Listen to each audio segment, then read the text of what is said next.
9-may xotira va qadrlash kuni. Xotira bor ekan, tirikdir millat, tirikdir iftixor, tirikdir g'urur. Xotira elni xalq etguvchi qudrat, xotira ertani yoritguvchi nur. Hatto maysaning ham xotirasi bor. Maysa xotirasi nurga intilmoq. Ko'karsa ikkiga bo'lib tashlaydi, yo'lining ustida tursa to'toq. Bobom Asomov Mehriddin 1913-yili Toshkent viloyati Bo'stonliq tumani Burchumulla qishlog'ida tug'ilganlar. Bobom Ikkinchi jahon urushida qatnashganlar.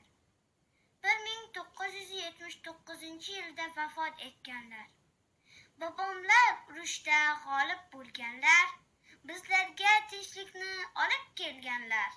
Endi hech qachon bo'lmasin urush, qonlar oqmasin, tinchlik yashasin. Men shunday mard, jasur, yengilmas bobomning avlodi ekanimdan faxrlanaman. Siz doimo qalbimizdasiz, bobojon.